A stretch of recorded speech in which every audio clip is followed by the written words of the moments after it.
On dit juste que le petit jeune ne s'y est pas pris de la bonne manière. Alors c'est quoi la bonne manière? Il n'y a pas une recette, hein? Il n'y a pas une recette passe-partout. Il y a des généralités dans la recette. Premièrement, je prends en compte l'usage des gens. Je prends en compte le mode de vie des gens. Subhanallah, ma mère, ça fait 45 ans qu'elle fait les mêmes choses. Tu crois vraiment pas qu'elle allait les abandonner du jour au lendemain juste parce que son petit-fils de 16 ans lui a dit, hein? Moi, ça fait 55 ans que mon père, il a les mêmes réflexes.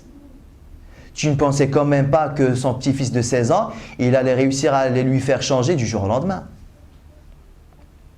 Ta frangine, ta sœur, elle a 23 ans, elle ne porte pas le hijab, elle travaille, elle est maquillée, talons aiguilles, elle s'habille, voilà. Tu ne penses pas que son petit frère de 16 ans, il allait lui faire changer sa façon de s'habiller et lui claquer un hijab sur la tête du jour au lendemain, juste parce que lui en a parlé, juste parce que Allah il a dit que c'était obligatoire. Hein. Tu ne pensais vraiment pas à ça. Si tu le pensais, eh bien tu te trompais. Parce que le Nabi sallallahu alayhi wa sallam, il a mis 21 ans à détruire les statues, subhanallah.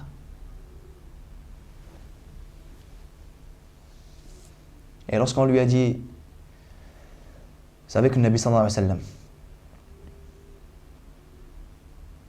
plusieurs choses, il a procédé par étapes. Même Aïcha, une fois, radiallahu ta'ala, elle a dit au prophète sallallahu alayhi wa sallam, en parlant de Quraysh, pourquoi on ne procède pas au changement? Il leur a dit, écoute Aïcha, ton peuple, et encore, il s'était converti carrément, ça c'est après le Fath. Il leur a dit, ton peuple sont encore fraîchement convertis. Laissons d'abord l'islam se stabiliser dans leur cœur. Le changement, c'est pas comme ça. Le changement, c'est doucement. Regardez le changement du jour et de la nuit. Il n'est pas brutal. C'est pas, il fait jour, il fait nuit. Il fait nuit, il fait jour. C'est pas comme ça.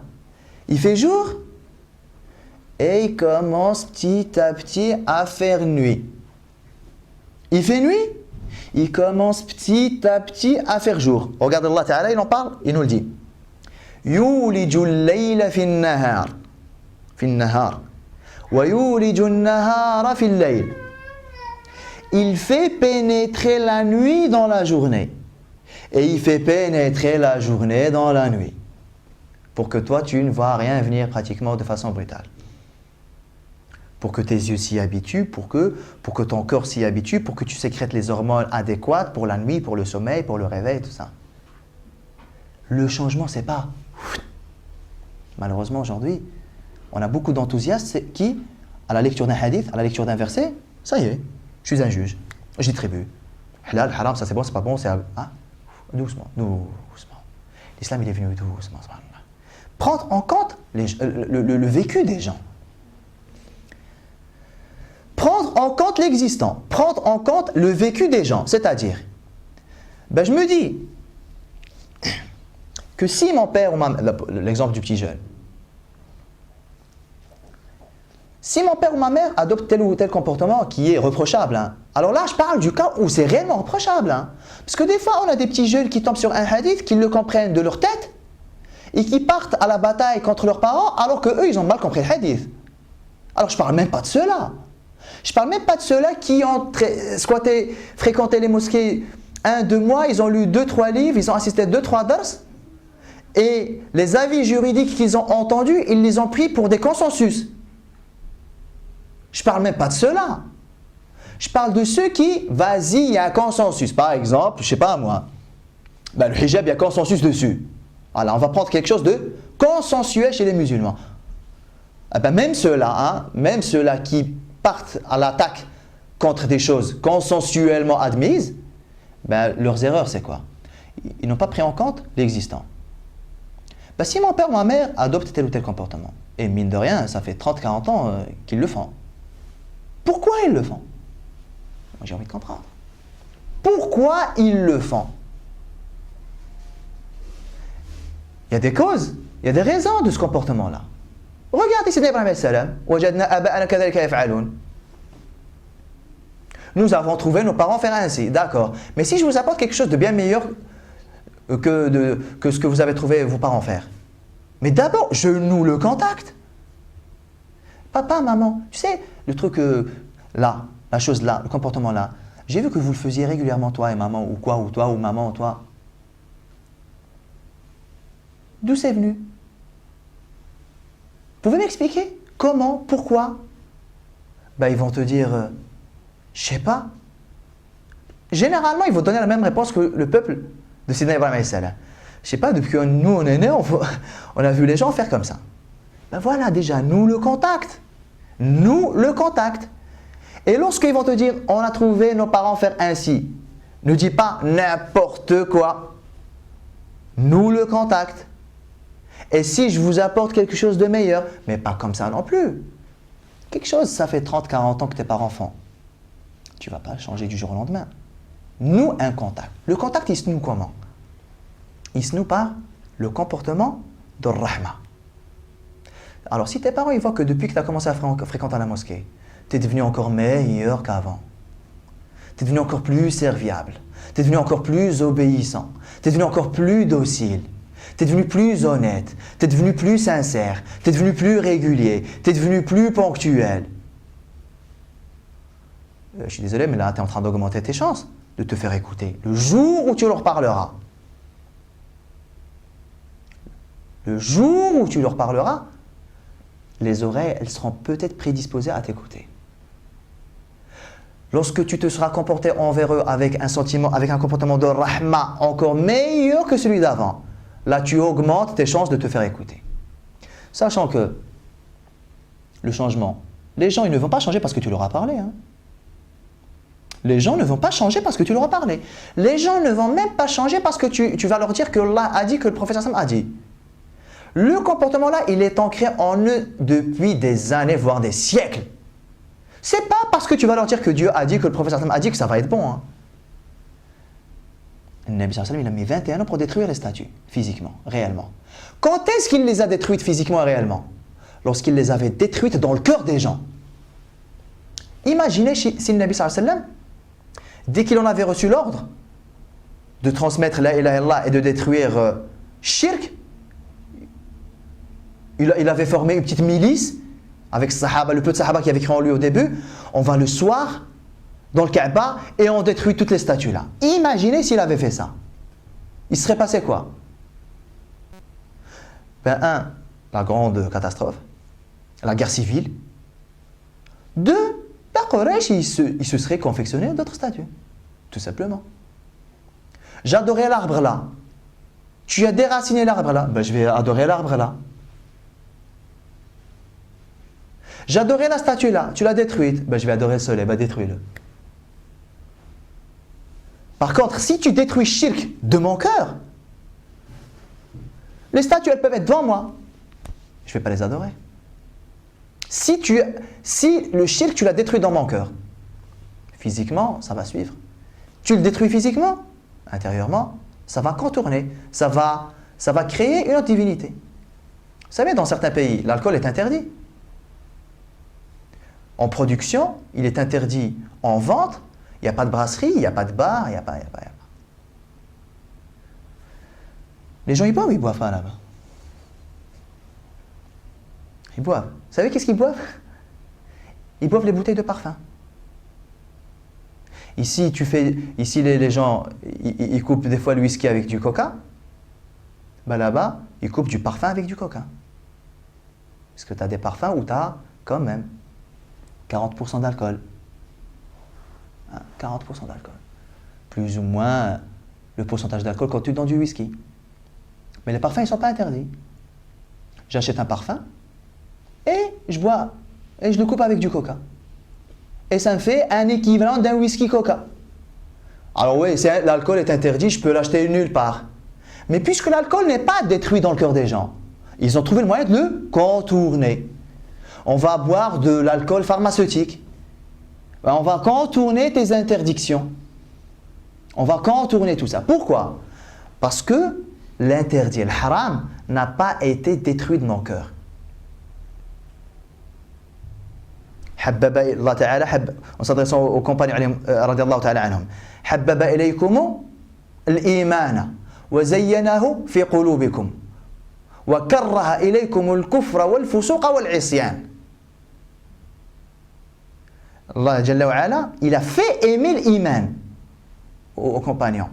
Et il leur a fait détester le kufr, il leur a fait détester le fusouq, la perversité, il leur a fait détester l'isyan, la désobéissance.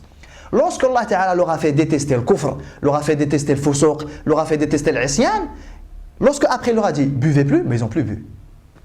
Lorsqu'il a dit aux femmes mettez le hijab, elles l'ont mis. Il y a eu une préparation, entre autres, spirituelle. Habbaba ilaykumul iman. Il vous a fait aimer l'iman. Est-ce que toi, tu as fait aimer l'iman à tes parents? Ben non. Tu es venu cash, direct, tu as commencé à condamner. Généralement, souvent, ça ne donne pas de résultat. Ben, les parents, des fois, ils viennent nous voir, ils se plaignent. Ben, mon fils, depuis qu'il a commencé à fréquenter la mosquée, voilà, il nous fait la misère à la maison. Des fois, c'est même des filles, hein, des sœurs. Hein. Elles partent en croisade contre leurs parents, subhanallah. Et on se retrouve avec quoi? Avec des climats familiaux qui laissent à désirer. L'ambiance familiale devient toute pourrie.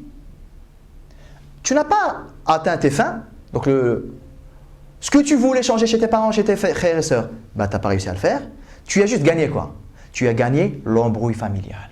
Tu as gagné les uns ne parlent pas aux autres. Tu as gagné le climat familial qui laisse vraiment à désirer.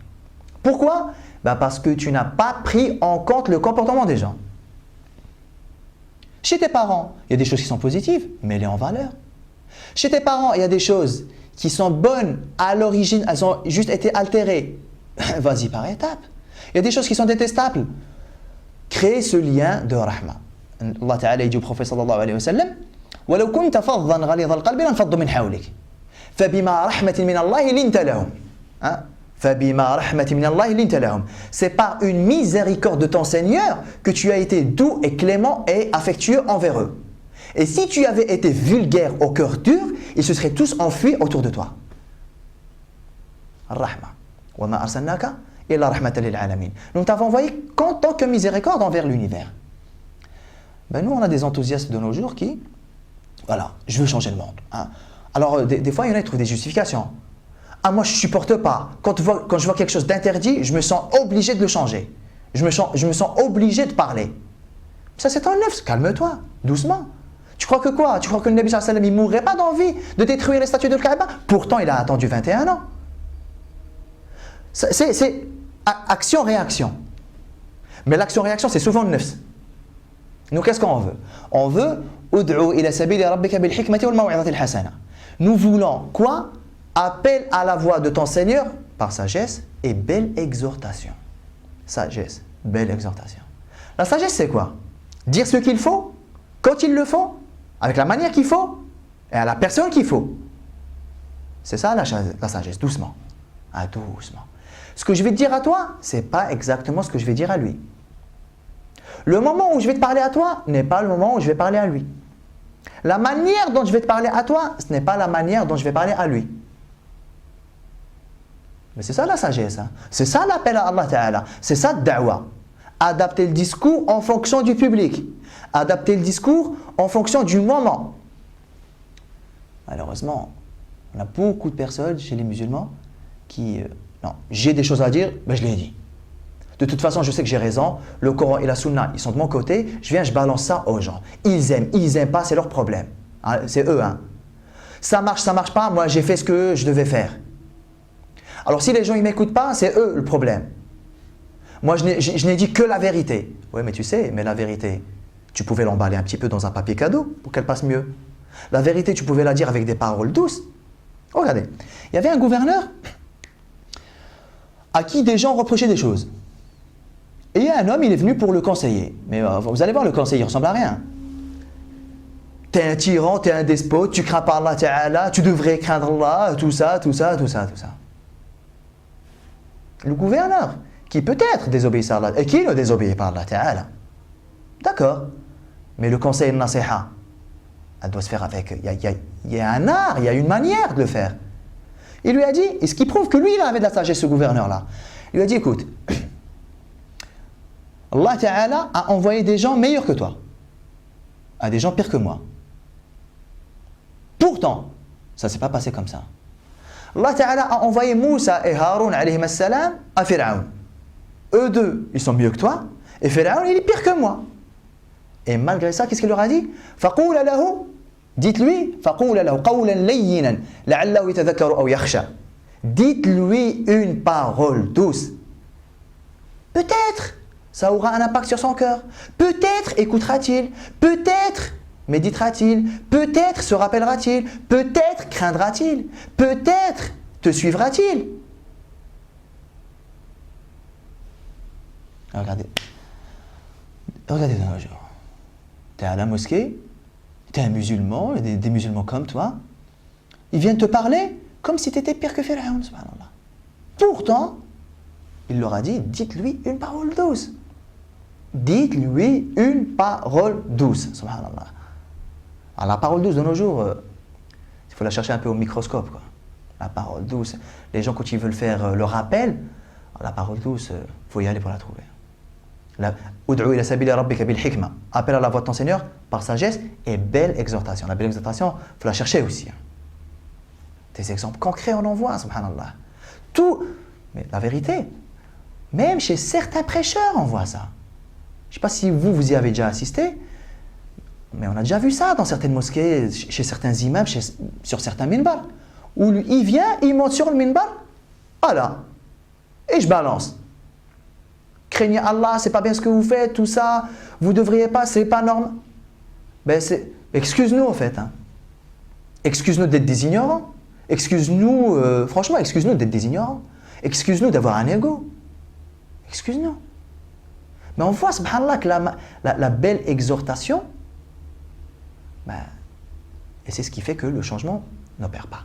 Alors les deux grands problèmes, alors pourquoi j'en parle? Je vais en parler, et à mon avis je vais en parler encore longtemps, je vais revenir dessus régulièrement, c'est qu'il y a beaucoup de problèmes de la communauté qui découlent de ça, de l'absence de rahma, l'absence de tolérance envers les gens, même les musulmans, absence de tolérance envers les musulmans, j'ai même pas parlé de l'absence de tolérance envers les non-musulmans, ou absence de tolérance envers les propres musulmans comme toi.